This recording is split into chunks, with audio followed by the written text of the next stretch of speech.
this monster of evil on us and all over the world. And her claim that my opposition to radical Islamic terrorism is this was something she said today, that it's my strong opposition to these people. That's a recruiting tool, and it demonstrates a level of ignorance about the terror threat and its motivations. Now, let me just tell you, she is not the right person to solve a problem that largely her and Obama gave us. That Obama gave us.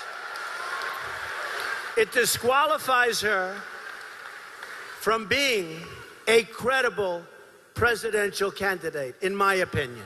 What do I know? In my opinion, does everybody agree with me or not?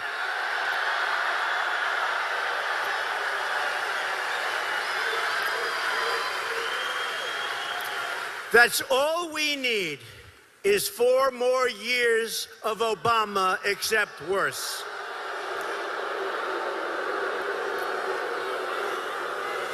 And I will say this. You see that in the polls. You see it all over. You see it outside. She has very, very, very low levels of enthusiasm. I think a lot of people are not going to bother and go to the polls to vote for her. But I know that our people, and this is also in the polls, the highest level of enthusiasm that they've seen. We're going to vote.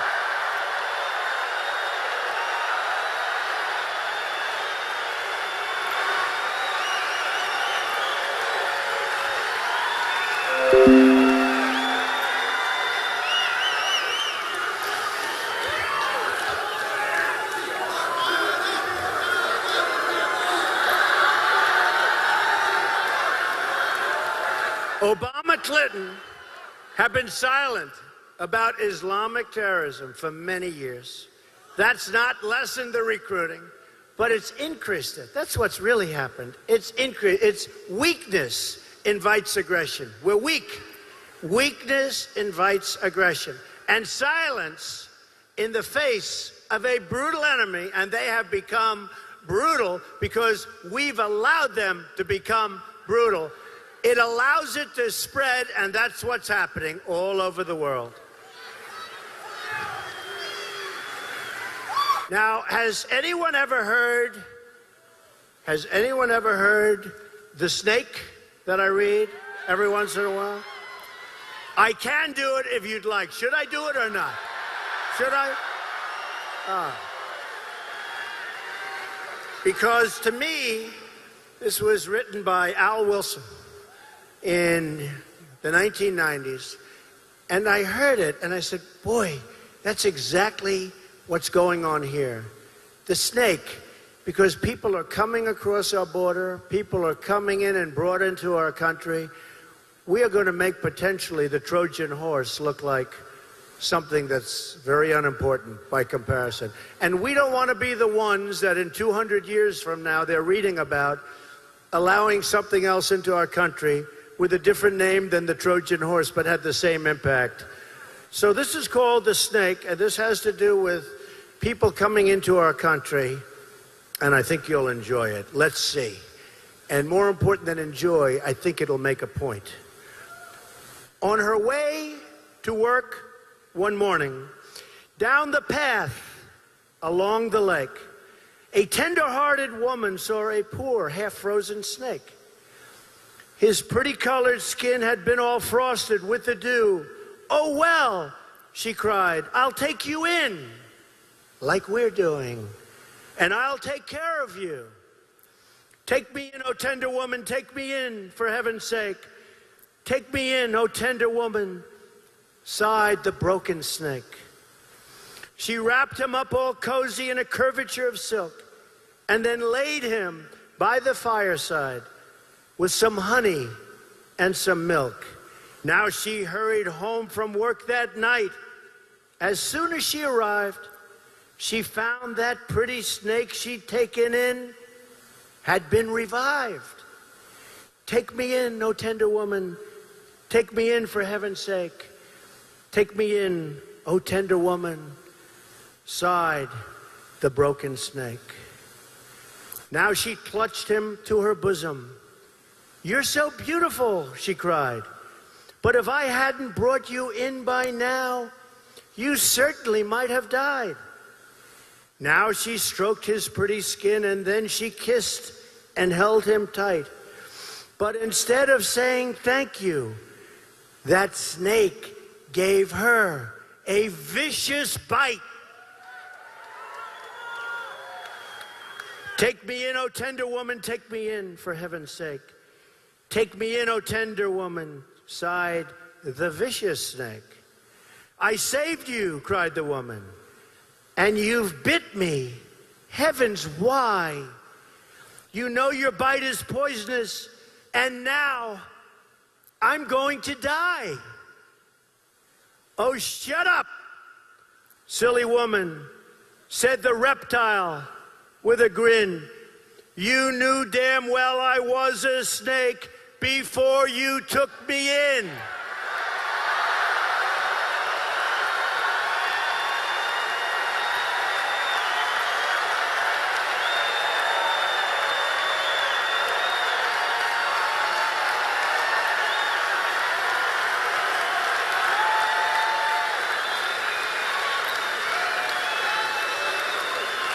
It's amazing. Gonna happen unless we get very, very, very smart. Oh, don't worry about it. We're gonna build a wall. Don't worry about it. We're gonna build a wall. Don't worry about it. We're gonna build a wall, and Mexico's gonna pay for the wall, and we're gonna make great trade deals, and lots of good things are gonna happen. Don't worry about it. So ISIS is torturing, murdering, executing, and exterminating people in a campaign of genocide. And what is Hillary Clinton's suggestion? That we should censor our vocabulary and never say these certain words. Refusing to say the words radical Islam has not saved a single life and never will. Our president doesn't say the words, and look what's happening here and all over the world. They refuse to say the words, "We're presiding over something that the world has not seen. The level of evil is unbelievable." When we went to high school and we went to college, we'd study medieval times. That's when they chopped off heads. Well, we're in medieval times. That's what we are. They chop off heads. They drown people in steel cages. They bury people in the sand. We've never seen anything like that. I was against going into the war in Iraq, but we got out the wrong way. President Obama did a terrible thing the way he got us out of the war. And by the way, and somebody was telling me, a great expert this weekend, Iraq has essentially been taken over by Iran. All of those lives, all of that money, trillions and trillions of dollars, what have we got? And then on top of it, he got us out the wrong way, and ISIS formed. Great job, President Obama. Great job. Great job. Just like we named our enemy in the Cold War, so too must we name our enemy today. Clinton's comments might not fit the far left think tanks, but they have no place for someone seeking a job as commander-in-chief. They aren't just naive, but reckless, and they're beneath the high standards of the office that she is seeking. The White House says it's just a war of narratives. Imagine telling that to the thousands of people murdered by this sadistic, evil enemy. This is the so-called leadership that's turned ISIS loose on the world and flung our borders wide open, wide open. It's time for tough borders. It's time for common sense. It's time to do things right. We have to put America first. We have to put America first.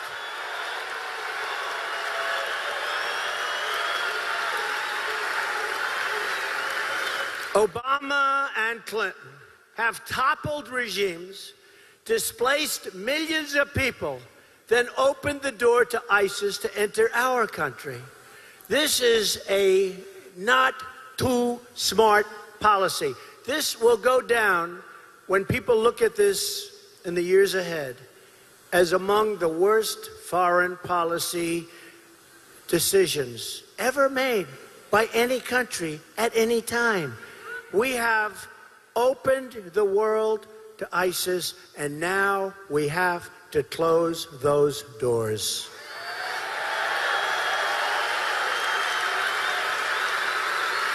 Hillary Clinton's decisions overseas have left us with the threat we face today, and her immigration policies will invite this threat onto our shores, and it's already happening.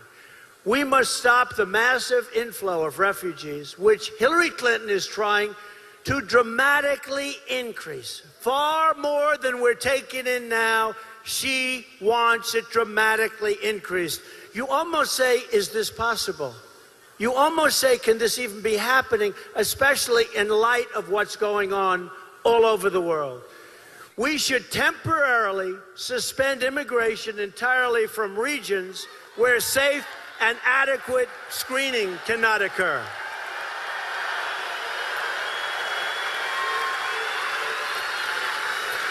My policy will benefit the millions of wonderful immigrants living here and the wonderful immigrants coming in to our country in the future, because all good and decent, loving people want to live in a good and decent, loving country.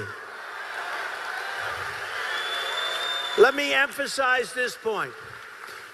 The pro-immigrant position is the position that favors tough screening and tight controls. And we want people to come into our country, but they have to come in legally through a process, and we need extreme screening.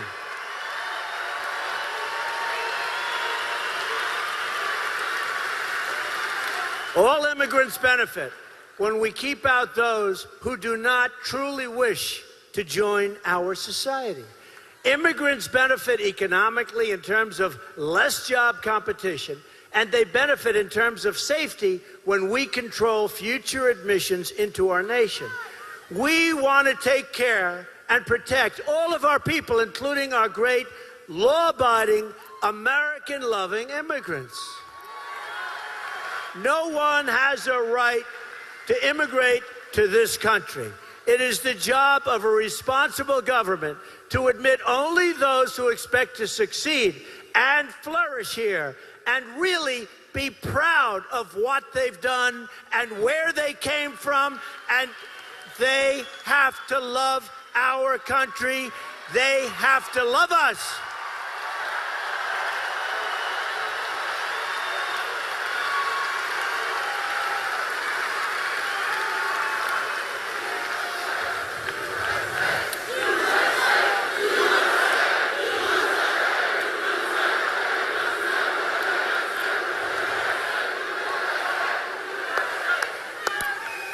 What amazing people. You know, Florida, I think we're going to win by a lot. We're going to win by a lot.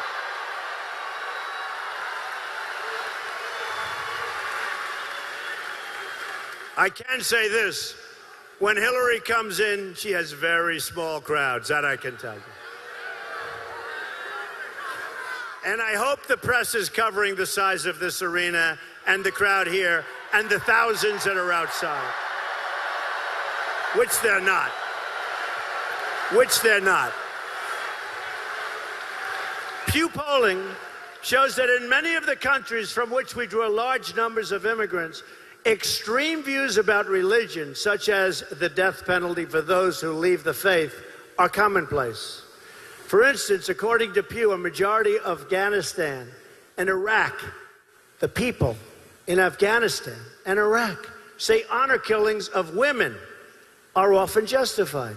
We've admitted around 100,000 from these countries over the last short period of time. And this thug today, they think, came through Afghanistan.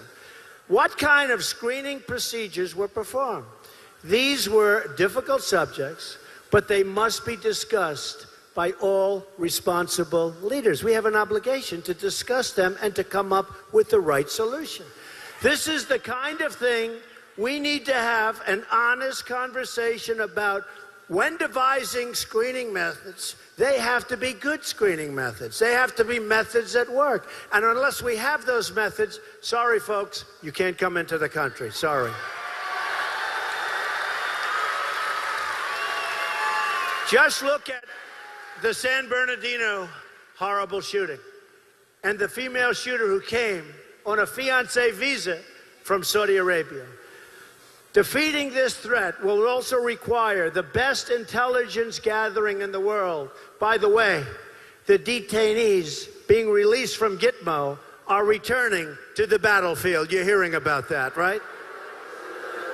Let them go, and then they return to the battlefield, and everybody's surprised. Is anybody in this room surprised that many of those detainees are returning to the battlefield, and some immediately?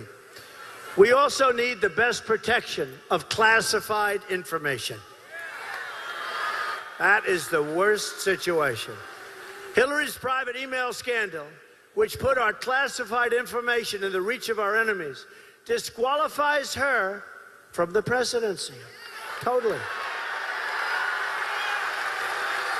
Then she covered up her criminal acts by mass deleting her emails. How about she gets a subpoena from the United States Congress, and after she gets the subpoena, she deletes 33,000 emails plus, and everything's just fine. What is going on? And not only did she delete them, but she bleached them, something that most people have never even heard about. And she destroyed her phones, many the old-fashioned way, with a hammer. Did anyone ever hear of this before? This is beneath the dignity of the Oval Office. Our next president must also stand up for America and promote American values. Do you all remember President Obama's apology tour? He apologized for the United States. We're sorry. We're so sorry. We're so sorry. His naive words were followed by even more naive actions. The failure to establish a new status of forces agreement in Iraq and the election-driven timetable for withdrawal, a disaster, surrendered our gains in that country and led directly to the rise of ISIS. I oppose going into Iraq, unlike Hillary Clinton, and I oppose the reckless way Obama, Clinton left Iraq. The failures in Iraq were compounded by Hillary Clinton's disaster in Libya. President Obama has since said he regrets Libya as his worst mistake, and you wouldn't know to watch him. But I believe that if you could go back years and he had the decision whether or not to make her Secretary of State, he can never admit this, and I never expect him to, although maybe if he gets a lot of money for a book, but he would choose not to make her Secretary of State. That's what I think, because she was a disaster. She's the one who pushed for the war, with one episode of bad judgment after another. And remember, Bernie Sanders, during the debates, said on numerous occasions that Hillary Clinton suffers from bad judgment. She does. So that bad judgment was just a disaster, and we have now the situation that we have, lots of problems all over the world, and yes, ISIS has been launched, and launched fully. Yet, as she threw the Middle East into violent turmoil, things turned out very well for her. The Clintons made $60 million in gross income while she was Secretary of State. Enough is enough. It's time to break with the corruption, the bad judgment, and the failures. It's time to have a new and great American future.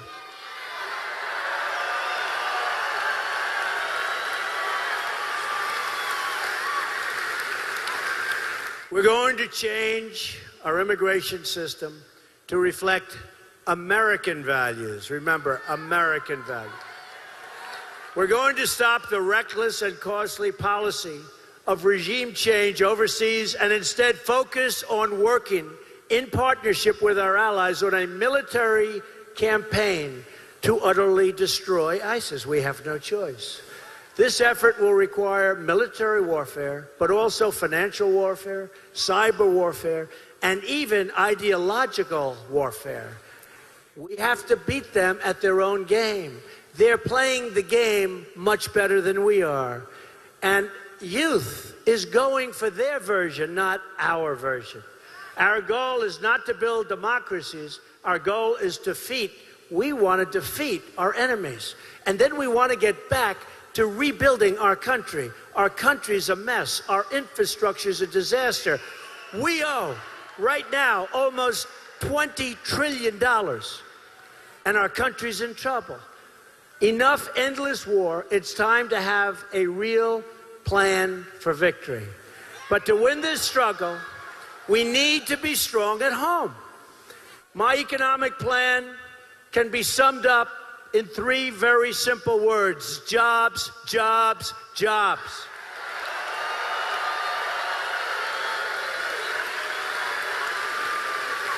I am going to massively lower your taxes. That's businesses, and that's middle income, that's everybody.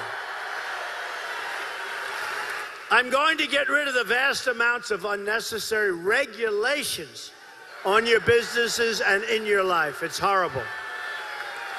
I'm going to repeal and replace Obamacare. It's a disaster.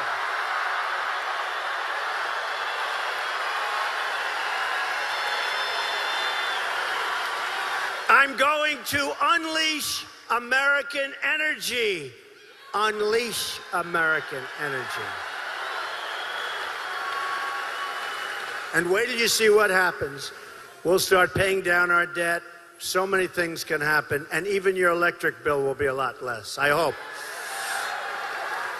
We do it properly, I know. I'm going to appoint justices to the Supreme Court who will follow the Constitution.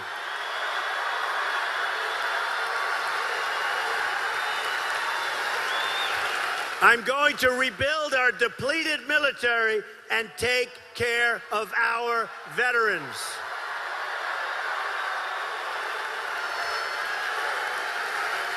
I'm going to renegotiate our disastrous trade deals, and they are indeed a disaster. I'm going to put American workers first and fix our rigged system. It's a rigged system, folks. We will rebuild our roads, our bridges, our tunnels, highways, airports, schools, and hospitals. American cars will travel the roads. American planes will soar the skies, and American ships will patrol the seas. American steel will send new skyscrapers into the clouds. American hands will rebuild our nation. American hands. And American energy, mined from American sources, will power this nation. American workers will be hired to do the job. We will put new American steel into the spine of our country. I will fight for every neglected part of this nation, and I will fight to bring us together as one American people. Imagine what our country could accomplish if we started working together as one people, under one God, saluting one American flag.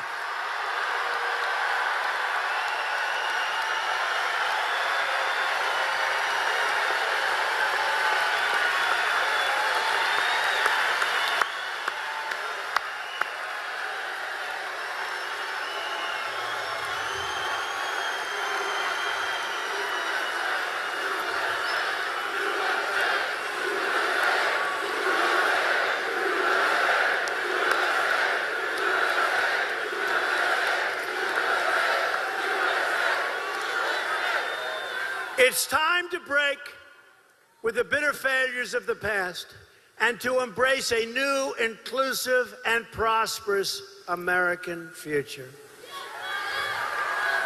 A future of success, togetherness, and unity. A future of fixing our inner cities and our African-American areas of this country that have been treated so badly.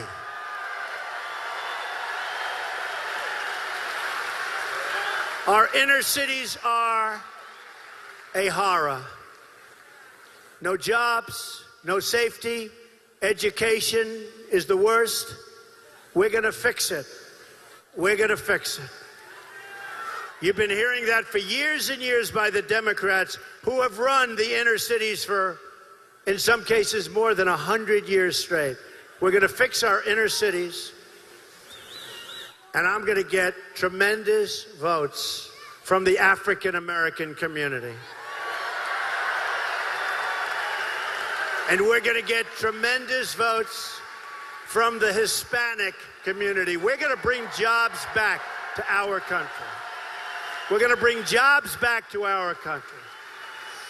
And once more, we're going to have a government of, by, and for the people.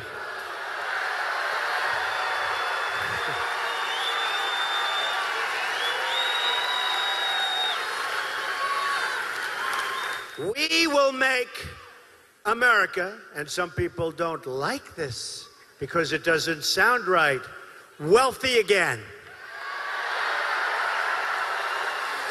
We will make America strong again. We will make America safe again. And we will make America great again. Thank you. God bless you. Thank you. God bless you.